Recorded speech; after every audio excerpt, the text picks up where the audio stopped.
Hi all and welcome to the stream. I'm Will Webb, as you might know if you've clicked on the channel, because I can't imagine anyone's watching this if they haven't already watched my stuff before. So today is the first of a set of little discussions about really interesting films that are available hopefully quite widely, but are maybe not as widely watched as they ought to be. And so the idea is to kind of create an environment where we can talk about things that are maybe outside of what we normally watch. And I'm thinking probably outside of the medium of superhero films, which seems to be a lot of what most people watch. So we're going to kick off by talking about Eternal Sunshine of the Spotless Mind, Michel Gondry's 2004 film, which is written by Charlie Kaufman. I think Charlie Kaufman's probably more well known than Michel Gondry, but they're both quite well known, quirky, weird directors and writers. And the film basically revolves around a young couple who discover that they have wiped each other from their minds, basically. And it's about this sort of odd sci-fi setup that ends up being a way of telling a story that's in many ways just like an atypical romantic story. Big influences on the film, obviously Annie Hall as another kind of non-linear romance, but also Gondry's previous work in music videos has a lot to answer for about the film's very interesting and strange visuals. And so just to kick off, Trevor, you're in the stream. Hi, how you doing? So you're saying you think how premises are set up is vital. The film doesn't ask you to question the logic of asking antagonist friends not to mention the wipes, or the logic of memory wiping as a whole. Yeah, I think that's true of the film. It reminds me sometimes of Groundhog Day, where there's this kind of fantastical element to the film that they don't even begin to attempt to explain. And ultimately the film's better for it, because you're not worrying about how everything gets pulled off and you don't think so much about the kind of odd things around it. I imagine that in Gondry's world, people are sort of like polite about following the rules. If they know you, then they know that you don't want to talk to them about that thing because you had it wiped from your brain. But also that if you're like, let's say, a friend of the ex-girlfriend instead of the ex-boyfriend, then you're probably not going to hang out with your mate's ex. So we can definitely start off talking about that kind of odd central concept, that interesting kind of premise for the movie. I'm just going to share this on Twitter as we go. Yeah, for me, like the premise is so fascinating, and it's part of a concern not only of Gondry's but also of Kaufman's. This kind of inner space recurs throughout their films. So Gondry's directed one other film by Charlie Kaufman, Human Nature, and that's probably one of the less interior Kaufman films. And also Gondry's directed quite a lot of stuff about dreams or in kind of dream spaces. So he made a film called Mood Indigo, which is got another title in French. It's a really well-known French like kind of sci-fi comedy novel, and that has got very much a fantastical setting. He uses a lot of kind of multiple different sources of style to do the effects work in it, in a way that's basically meant to say don't take this too seriously. And there's lots of strange kind of stylistic touches about the inner state of mind for those characters, and also Kaufman is very interested in it. Famously, his film Synecdoche has this kind of bizarre nested structure where characters continuously build these recursive theatre plays to explain the inner lives of the main character. Inception is an interesting reference. I mean, Inception is basically this, but as a blockbuster, even down to the ex-wife. Well, not really ex-wife, but...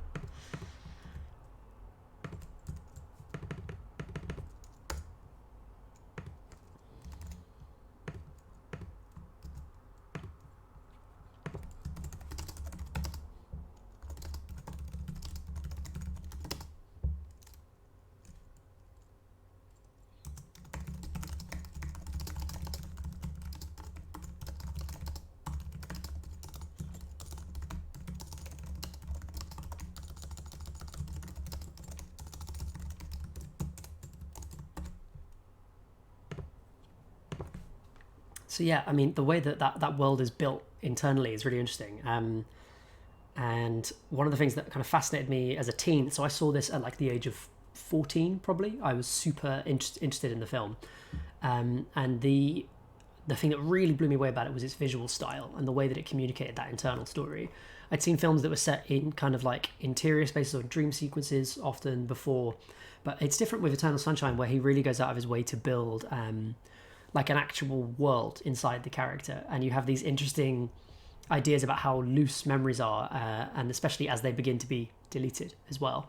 The thing that really struck me, I remember, is when the scene where they're in the bookshop, and Joel first begins to try and take his ex-girlfriend out of the bookshop and kind of off into another memory, and so they're running through these different sets that are lit differently, just with the lights going on and off as stuff starts to strip out of color, like you see all the books turn white and things like that.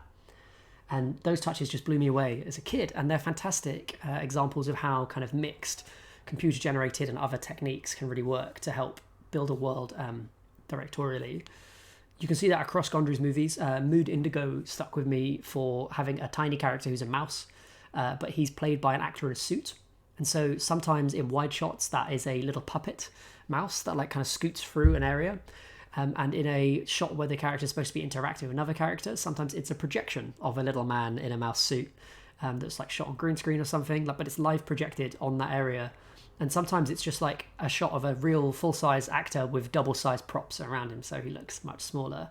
And for Gondry, I think the idea is to almost draw attention to the artifice of the film as kind of part of drawing that world. But it's interesting that it recurs throughout Kaufman's films. And you can see a lot of similarities, I think, in how, in particular, being John Malkovich uses kind of practical elements to have its fantastic setting. And yeah, that really comes across in all of Kaufman's movies. Synecdoche, if you haven't seen it, is a fantastic film that is difficult to explain, I think, in lots of ways, and uncomfortable. But that film uses really like... It has a lot of effects work in it, and yet the central premise of it is at first a very easy to understand image, this theatre that houses a city block, and then it becomes more and more complex until, without you really realising, the film's entered this absurd state where nothing really makes sense. And it does that with the way that it's cut as well, so it's quite a different way of doing it.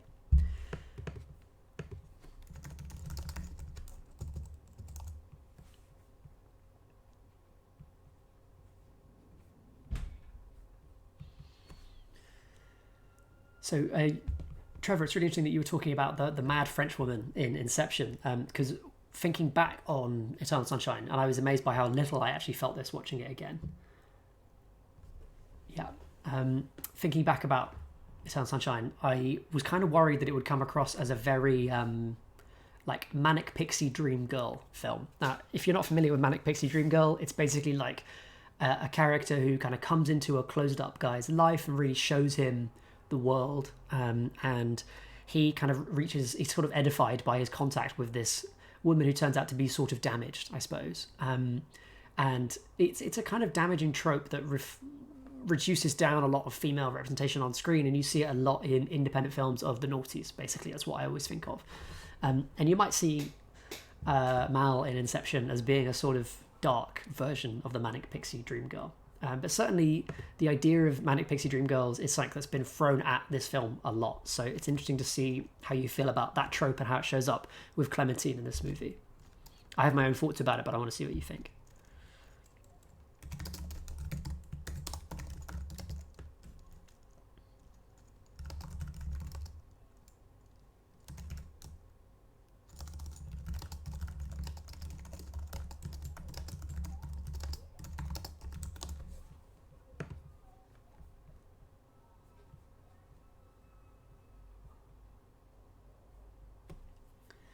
So my feelings around kind of Clementine, this manic pixie dream girl character, I think it's interesting to see that characters like that recur across Kaufman's work, and you can see it in the kind of, in two ways, in the mixed love interests of being John Malkovich, and you can see it in the kind of three wives that he has in Synecdoche in New York as well.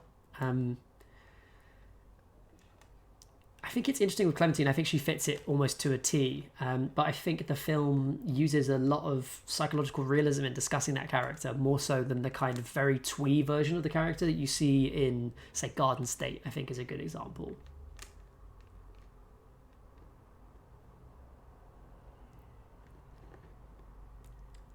Yeah, I think Manic Pixie Dream Girl has almost become like a term that's applied to movies to like be nasty about it. And I think it's overused a little. Clementine is ultimately like a character. She's a fully fledged character, and part of that's because Kate Winslet's great. But also the film gives a lot of space to it. Motivation is a key thing, Trevor, as you're saying.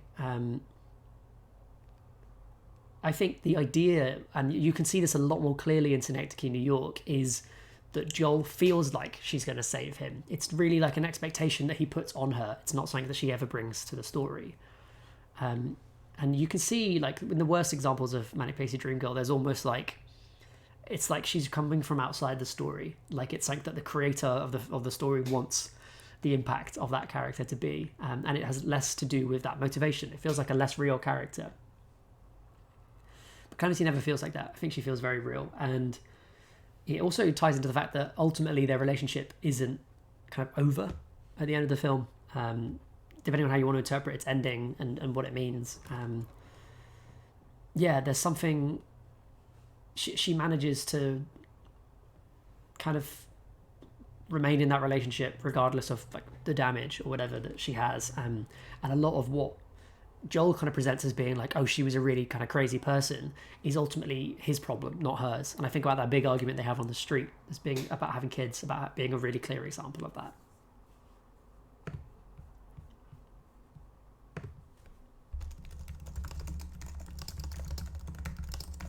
Trevor, by the way, it's interesting what you said about Carrey doing kind of very quick changes during that scene. I'm not sure if you've seen the drama that Michel Gondry made for TV about a kids' TV host, the name of which escapes me. I'm Googling it now, naturally.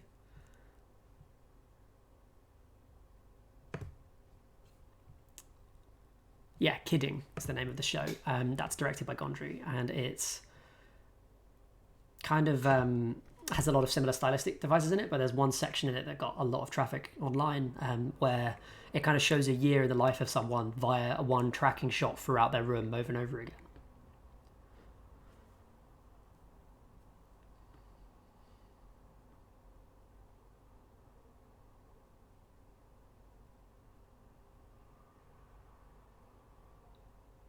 Yeah, I mean, Synecdoche is such an interesting film and it's so deep in so many ways, but I think again, it's what he wants from the relationship more than it's what the relationship is like. And everyone in his life has their own thing going on that really is its own thing. It's not just like, oh, I have an ex-boyfriend who I might like more than you, like it tends to be in these sort of Manic Pixie Dream Girl portrayals.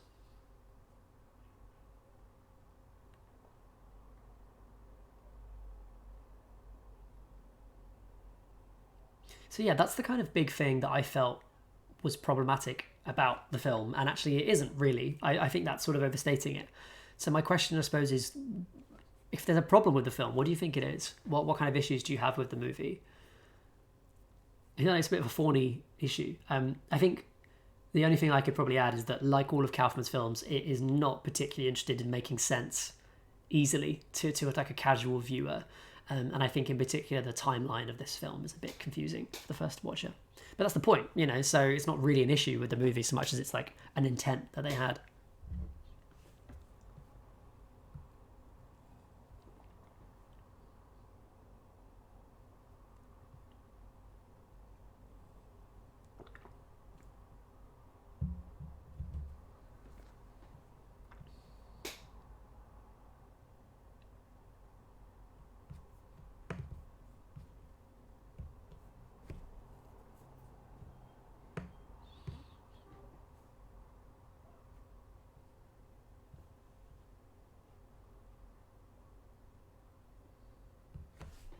I think there's a lot to be said as well for, in Kaufman's films, how time is treated, and that's a really interesting theme to me. I've always been fascinated by those kind of portrayals. And obviously, although Eternal Sunshine is fundamentally taking place really over quite a short period of time, because it's mostly over one evening while Joel is having his brain wiped and then the following day, it sort of portrays a wide period of time throughout their whole relationship, and maybe some stuff around that, again, depending on how you want to interpret the ending.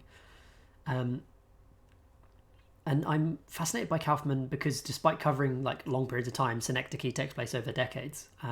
He really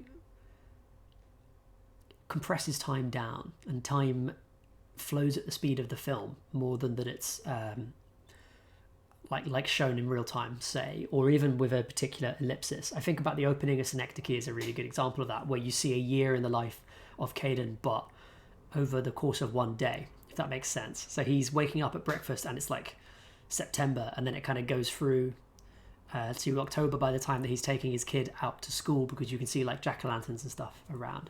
And touches like that are really fascinating because they're not told to the audience, they're just communicated on screen.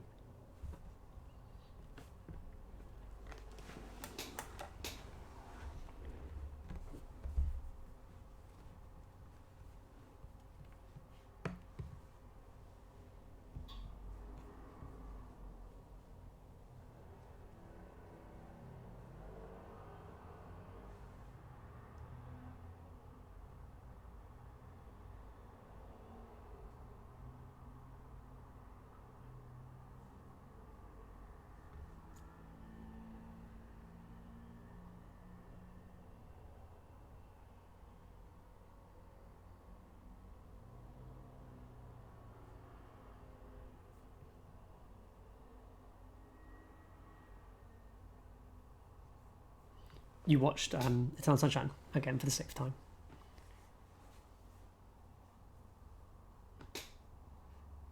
Yeah, I think it's a film that gives on multiple viewings, and there's kind of more to learn each time you watch it. I certainly think that watching it at 14, as I did originally, I don't think I would have... I don't think I would have interpreted it the way I do now. I think I probably saw it as like a tragic love story, and I don't think that's quite the case. I think of the film as more being about like learning to accept other people, basically, coming to understand another person's point of view, or maybe the value they have in a life, regardless of where things ended off. Ruffalo's a bit meh. That's interesting. He's such a small role, I find it hard to judge.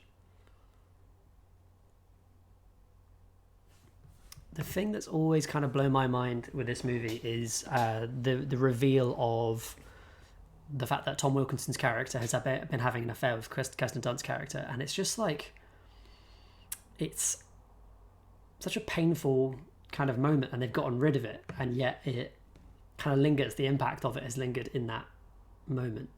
I think that's a really fascinating thing, and it helps that I think Dunst is really good at those kind of unspoken pains, which that brings up.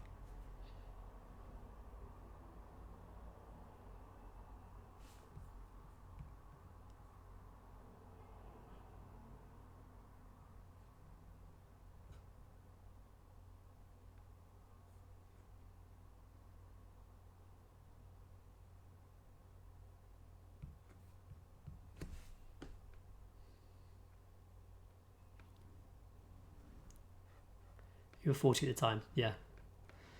Yeah, I mean, it's a different thing, isn't it? Like, I am really fascinated always by how I interpreted films as a kid, as a teen, and how I feel about them now. Like, well, it's 14 years since I first watched the film.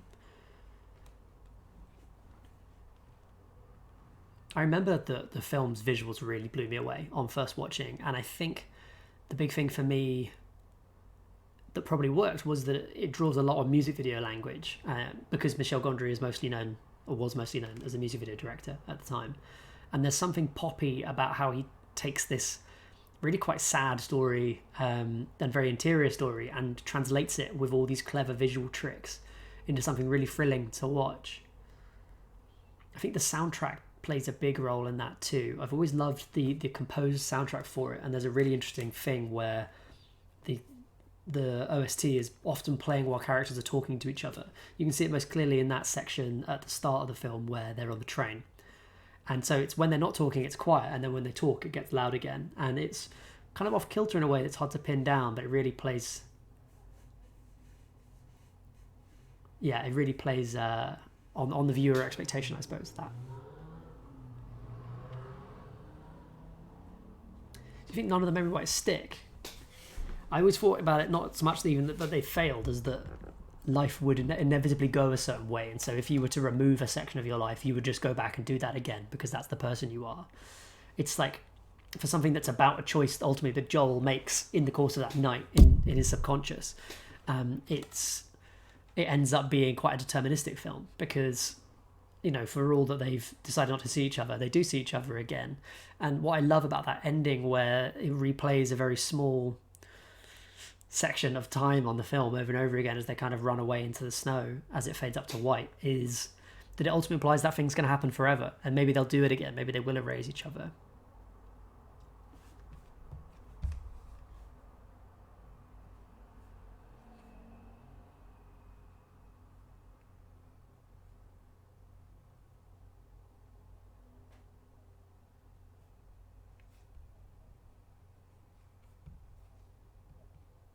Yeah, the edit's really wonderful.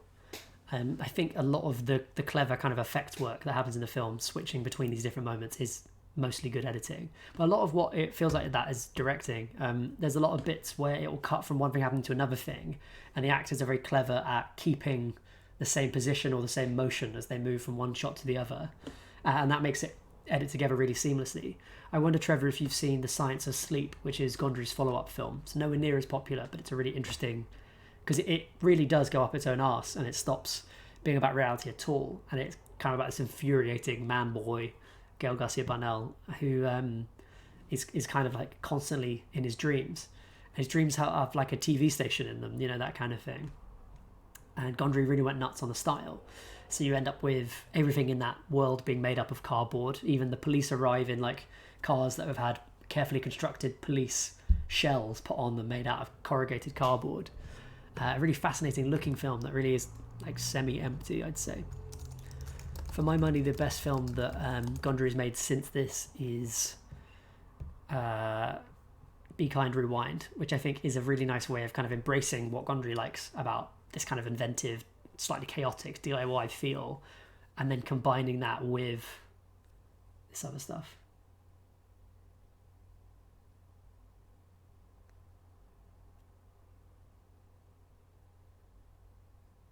What do I think about the idea of collecting every item you have that refers to the person? Yeah, I mean, ultimately, like, someone gets entrenched in your life, right? I just think that's a lovely touch. And as you say, yeah, like, you can never really fully get rid of somebody, so it's impossible to try, or doesn't make sense to do so. I certainly think the film comes down on the end of, like, in that endless debate, like, better to have loved and lost. I think it's pretty heavily on that side of things.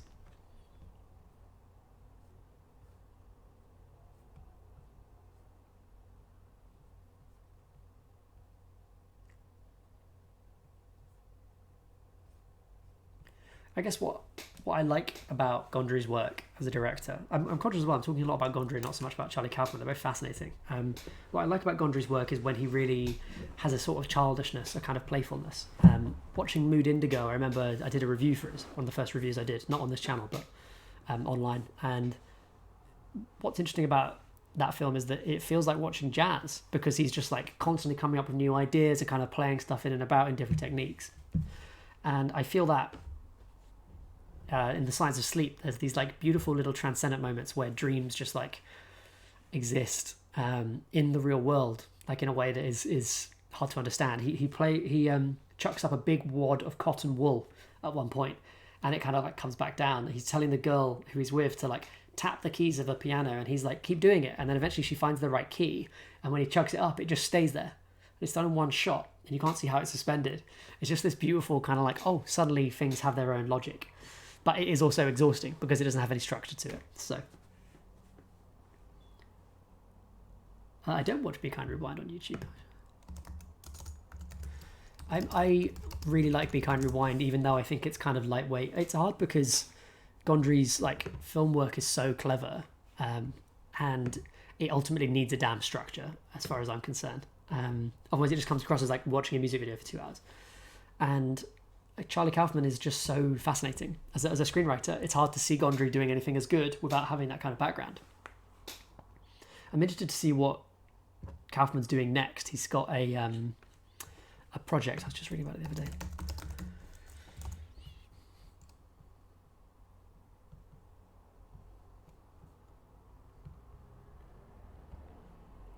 Kaufman has done a film which is going to come out on Netflix apparently quite soon. It's got a really interesting cast in it, but it looks like a horror movie. I'm not really sure. It's Charlie Kaufman, so I have no idea what it'll end up being like.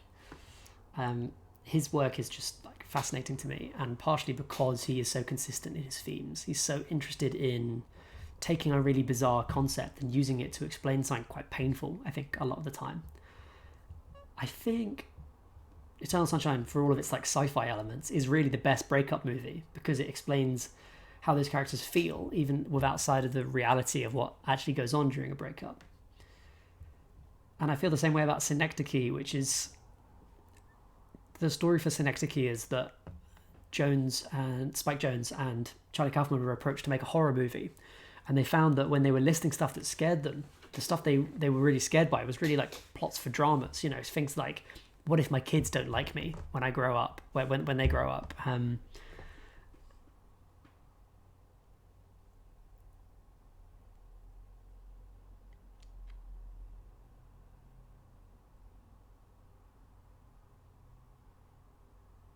Yeah, I think you're right. I mean, that's spot on the money.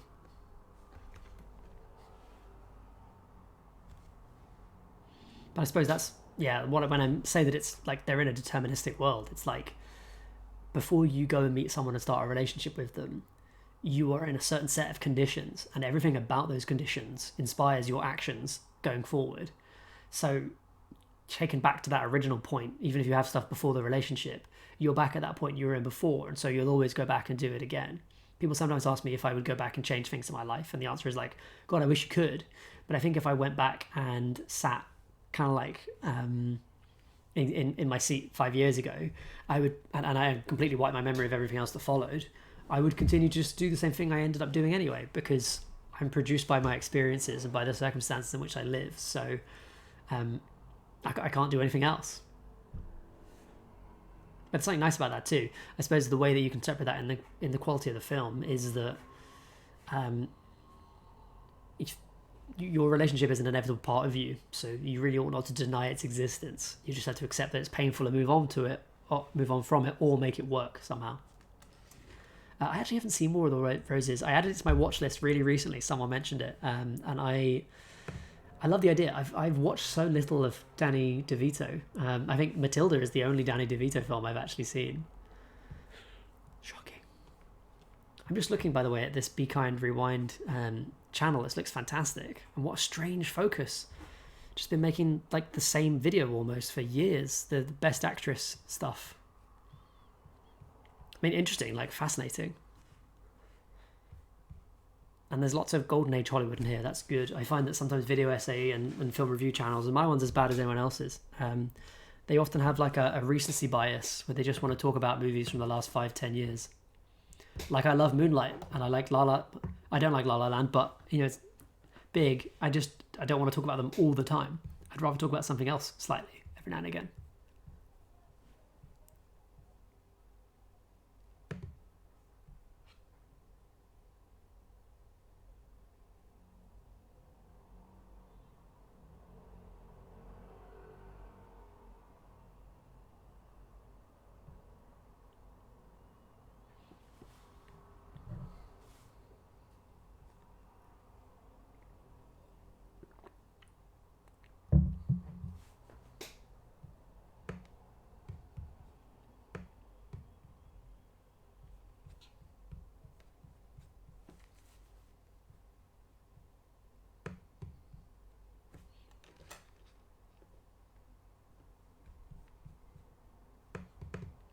Hate La La Land. I actually couldn't make it through the movie. I sat and watched like half an hour of it and was like, this sucks. I don't want to do it. I know it's like super, not a super unpopular opinion, but not that common. I know people like it. I'm not shitting on that. I just couldn't do it. I'm a big fan of like old musicals, and I really like the kind of Fred and Ginger stuff. And like I sometimes do with films that are kind of pastiches or have very strong like influences from other works. Sometimes I just want to watch the original works. Sometimes I don't want to see someone's take on it.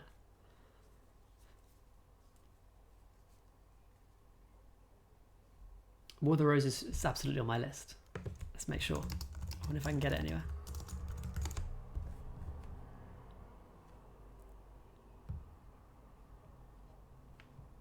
Obviously, the first thing that came up was the historical War of the Roses.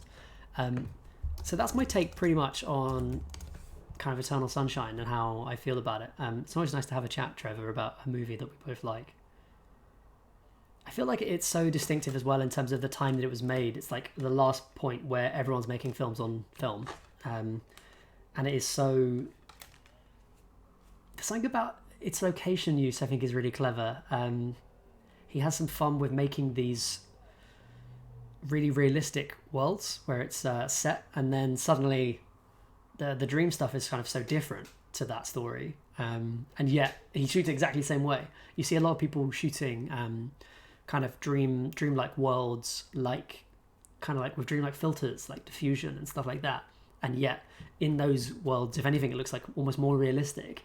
The big thing that he does stylistically differently, and it actually happens in some other sections of their movies as well, is that there's just like an on-camera light, a lot of it. So it's like you can almost see nothing else in the background because Carrey is so overlit in the foreground. And it's this really odd, out-of-date kind of documentarian thing to do. And yet it's used for that kind of very clever, making everything in that world feel like it's actually happening, which is nuts because it isn't, sort of, has happened.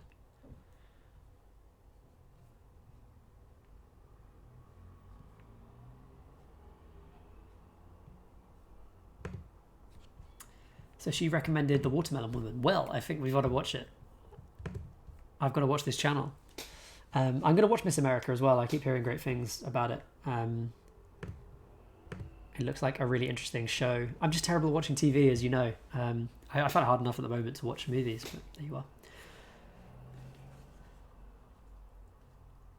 In dev, as far as like... Oh, no worries. Don't worry about it. Have a good one. In fact, while you're gone, I'll talk about a little bit more about how I feel about pastiches and why I don't like them. How's that? I think you can do really fun, creative pastiches and parodies. Be Kind Rewind is a really good example. And I also think that it can contribute something to the texture of a film.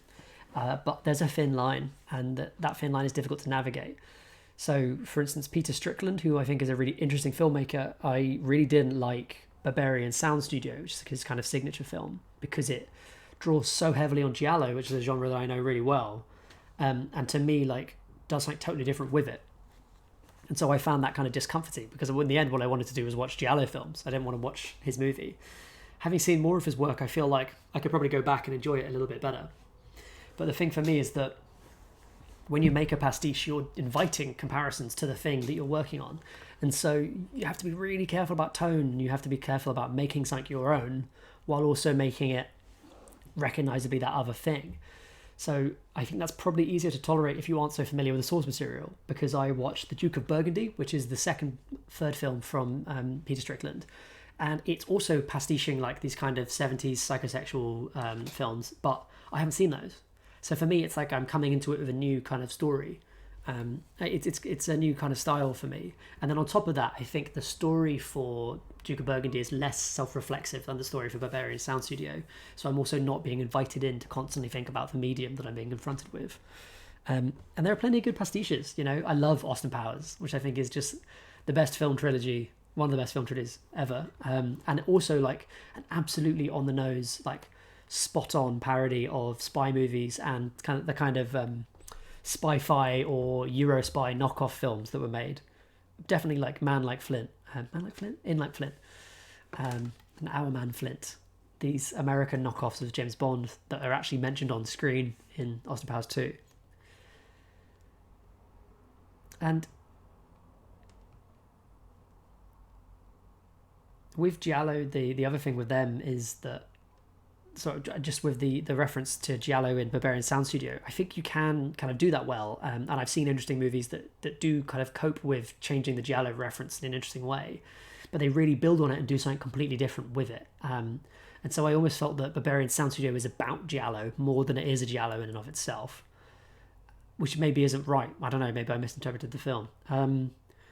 One example of that is there's a film called The Strange Colour of Your Body's Tears, which I saw, which is like a giallo that's just turned up to 11 and played as an art house film instead. And that's a really interesting movie. It's by Helena Cotet and Bruno Forzani, who are a husband and wife team who work in Belgium, I want to say. And they almost entirely work in pastiches. That's a really interesting film that's on Netflix in the UK, I think. And the other one is Open Windows, which is by Nacho Vigalondo, who made Colossal. He's a really interesting filmmaker in its own right, but Open Windows is like a tech giallo, so it completely works in a different medium to what the original giallos were produced in. You know, it's not a 70s throwback. If anything, it's like hyper modern to an almost absurd extent, and it's played for absurdity for sure.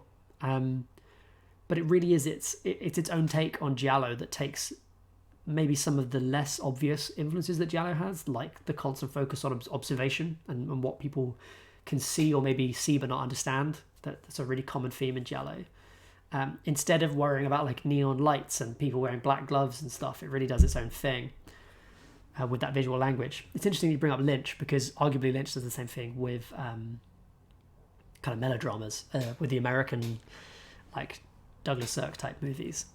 He's kind of interested in interpreting these horrible dreamlike nightmare worlds that he built through the lens of 1940s, 1950s melodrama films and through kitsch and things like that. Well, actually, kitsch less so.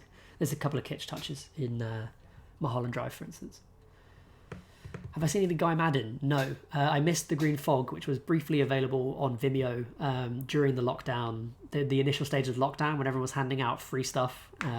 He put it online on Vimeo. I added it to my watch later, and now it's been hidden. So, buckaroo. I'd like to see that. But he's a kind of self-reflexive video essayist as well, right? Makes art house video essays.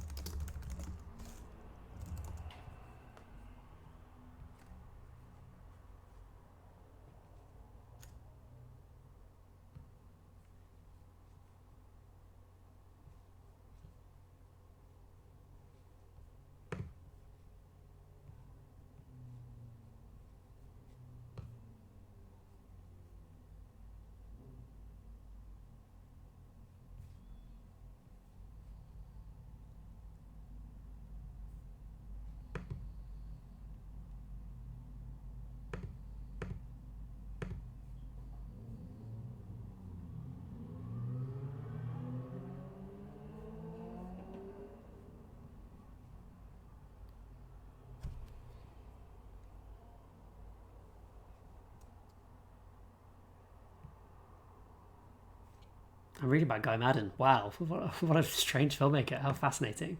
He made a film that was shot in public studios where people could attend and watch the film being shot. Wild.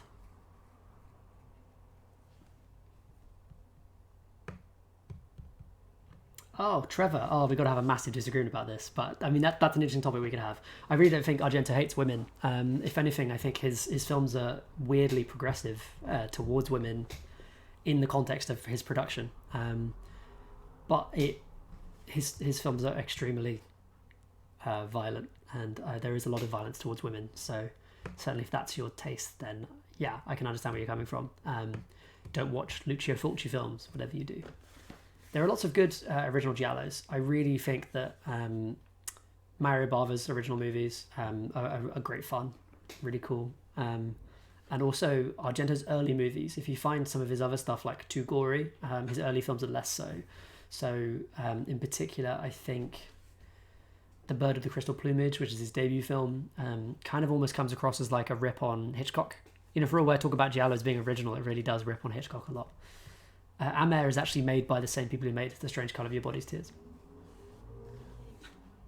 So definitely watch Strange Colour if you're interested in their work. They also did a kind of rip-off of Policetti, I think are the name of the films, which are kind of like the flip side to giallo. If giallos are like murder mysteries where there are no cops, Policetti's are like where all the cops went, and they're both kind of responses to corruption, I think, in Italy in that time period, at least partially. In their Policetti parody is called like Let the Corpses Tan, and that's the kind of names of these movies. They did one called Shoot Like a Cop, Die Like a Man. Those kind of like Dirty Harry, proto Dirty Harry characters.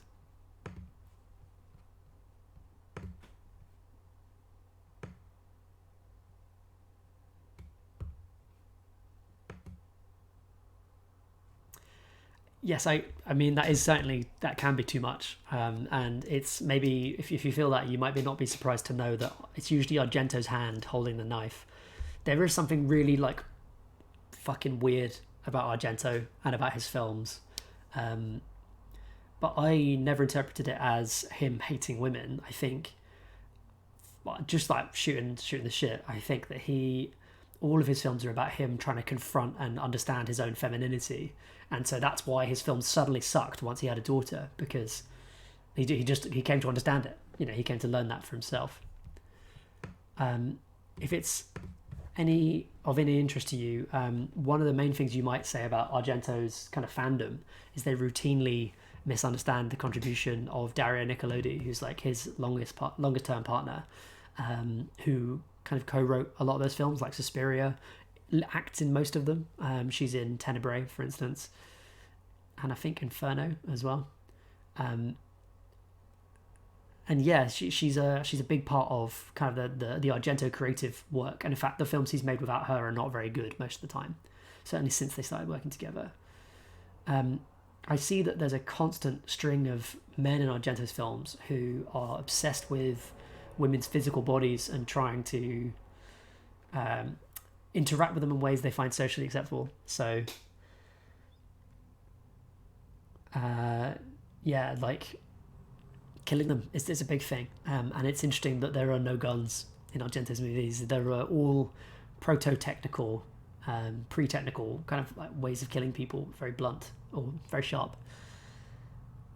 And you'll also there's a lot of very interesting textual stuff about sex in Argento's work that leads beyond the casual misogyny of a lot of the original giallos. A lot of giallo is very misogynistic.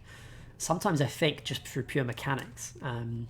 It seems like they had an allotted amount of toplessness needed for the films and an allotted amount of stabbing. And so the amount of times in a giallo where someone stabs someone in the tit is disturbing and massive. But Argento's work feels more meticulous than that. It doesn't feel like an accidental thing.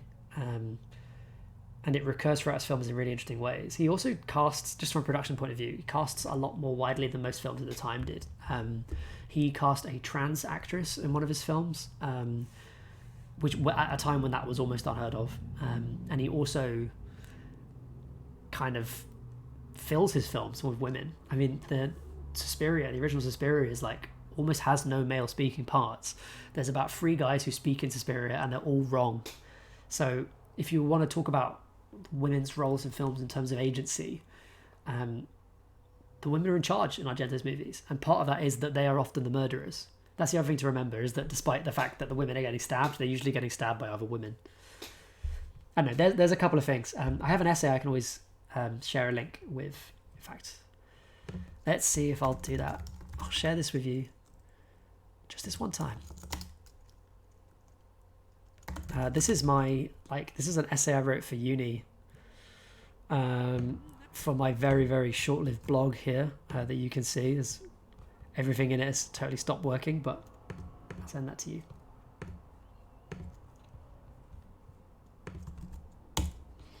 But yeah, suffice to say, I think there's an interesting discussion to have over whether or not Argento is in fact someone who hates women.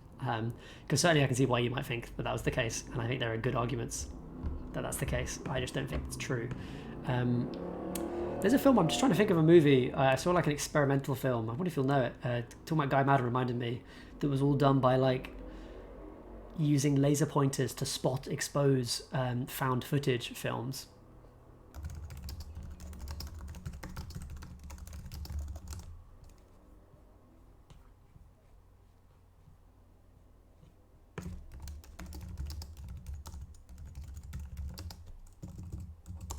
I'm going to find it. This is the favourite thing that people have about watching all my streams and stuff. They just love watching me carefully read other people's blogs to find out about a film that I watched at some point.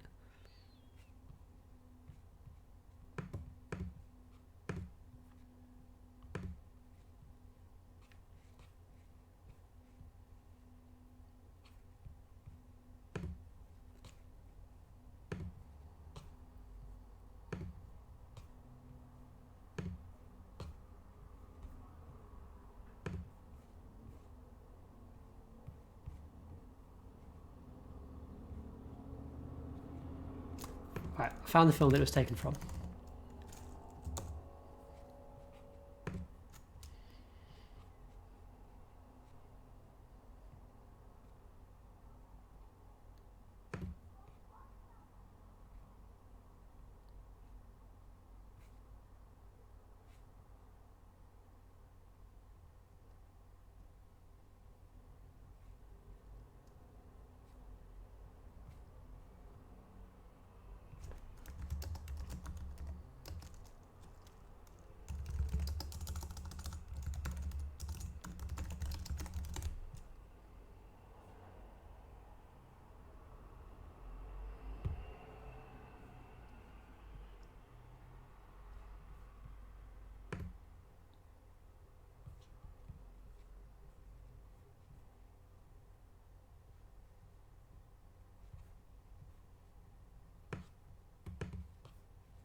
Terrible. It's just dead air. Right, I think that's probably enough discussion about Eternal Sunshine. I think we've come kind of like broadly off it. But Trevor, I mean, I'm going to wrap up now. If there's anything else you want to add, don't know. It'd be good to see. What are you watching? It's always good to check. I watched Ran, the Akira Kurosawa film, the other day. It's very slow. I like slow, but like, wow. I also watched shitty 90s creature feature Deep Rising because I have no respect for my own time.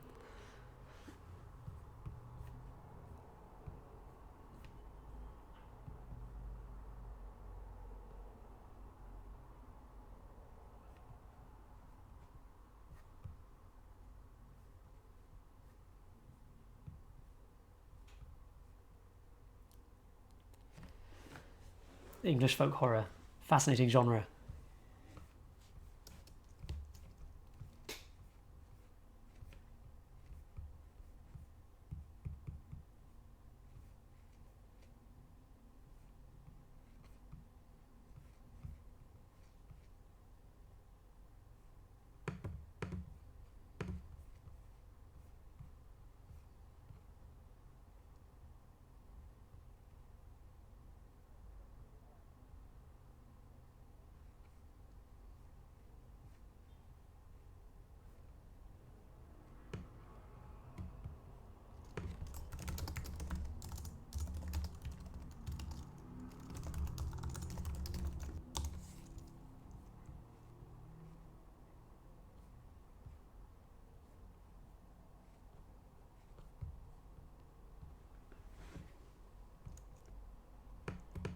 Ah, cool.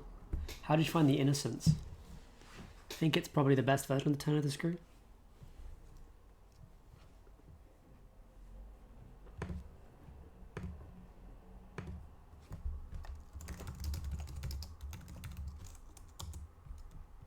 I found the film I was searching for, by the way. Outer Space by Peter Churskaski, I think. Yeah, interesting film.